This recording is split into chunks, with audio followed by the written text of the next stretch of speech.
జై శ్రీరామ్. 2022 నుంచి 2024 జూలై వరకు మొత్తం 11 ప్రెడిక్షన్స్ అనేవి ప్రూవెన్ అయ్యాయి. మరియు నా వాట్సాప్ గ్రూప్ లింక్ కూడా ఇచ్చాను క్రింద డిస్క్రిప్షన్లో. ఇది నిజమా కాదా అనుకుంటే కనుక ఈ 11 ప్రెడిక్షన్స్ అనేవి కింద డిస్క్రిప్షన్లో ఉంటాయి. మీరు చెక్ చేసి నిజమైతేనే నా వాట్సాప్ గ్రూప్ లింక్ యాడ్ అవ్వండి మరియు నా ఛానల్ని సబ్స్క్రైబ్ చేసుకోండి. కన్యారాశికి అధిపతి బుధుడు. కన్యారాశిలో హస్త 4 పాదాలు, చిత్త 1, 2 పాదాలు, ఉత్తర 2, 3, 4 పాదాలు ఉంటాయి. ఈ నక్షత్రం వాళ్ళందరికీను నేను చెప్పే మాస ఫలితాలు వర్తిస్తాయి. ఈ మాసంలో లగ్నాధిపతి అయిన బుధుడు 4వ తారీఖు నుంచి సింహరాశికి రాబోతున్నారు. అంటే 12వ స్థానానికి రాబోతున్నారు. దాని మూలంగా మీకు చాలా చాలా మంచి ఫలితాలంటూ ఉంటాయి. 12వ స్థానం అనేది సింహరాశి. సింహరాశిలో బుధుడికి బలం అనేది చాలా ఎక్కువగా ఉంటుంది. ఎవరైనా సరే విదేశాలకు వెళ్ళాలనుకుంటే కనుక ఈ మాసం అనేది చాలా అనుకూలంగా ఉండబోతోంది. హెల్త్ పరంగా కూడాను ఇంప్రూవ్మెంట్స్ అనేవి కనబడతాయి. ఈ మాసంలో శత్రువులు నశిస్తారు.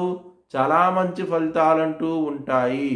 సూర్యుడు 12వ స్థానం నుంచి కన్యారాశికి రాబోతున్నారు 16వ తారీఖు నుంచి. దాని మూలంగా మీకు కీర్తి ప్రశ్నలు అనేవి ఎక్కువగా ఉండబోతున్నాయి. 16వ తారీఖు నుంచి చాలా చాలా ఆనందంగా ఉంటారు. 2వ స్థానం అధిపతి అయిన శుక్రుడు కన్యారాశిలో నీచబడి ఉంటారు 18వ తారీఖు వరకు.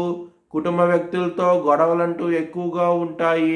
ఎప్పుడైతే 18వ తారీఖు నుంచి శుక్రుడు తులారాశికి వెళ్తారో అప్పుడు మాత్రం మీకు మంచి డెవలప్మెంట్స్ అంటూ ఉంటాయి. ధనపరంగా కూడాను చాలా మంచి ఫలితాలంటూ ఉంటాయి. బుధుడు 23వ తారీఖు నుంచి కన్యారాశికి వస్తున్నారు కాబట్టి మీకు మంచి డెవలప్మెంట్స్ అంటూ ఉంటాయి. బిజినెస్ పరంగా బిజినెస్ని ఎక్స్పాండ్ చేయగలుగుతారు. చాలా చాలా మంచి ఫలితాలంటూ ఉంటాయి. కెరియర్ పరంగా మాత్రం మీకు ఎక్సలెంట్ డెవలప్మెంట్స్ అంటూ ఉంటాయి. ఈ మాసంలో మీకు ప్రమోషన్స్ కూడా వచ్చే అవకాశం ఎక్కువగా ఉన్నది. చాలా ఆనందంగా ఉంటారు. మ్యారేజ్ పరంగా కూడాను ఈ మాసం అనేది చాలా అనుకూలంగా ఉండబోతోంది. మీ భవిష్యత్ వివరాల కోసమై హెచ్ఎల్ఎన్ జ్యోతిష్యాలయాన్ని సంప్రదించండి. 2024 భారత్ ప్రైమ్ మినిస్టర్గా నరేంద్ర మోడీ రీఎలక్ట్ అవుతాడని చెప్పి నేను మార్చ్ 2022లో చెప్పడం జరిగింది. అది ఈ నెల ప్రూవ్ అయ్యింది. Thanks for watching this video. Please like, share and subscribe my channel.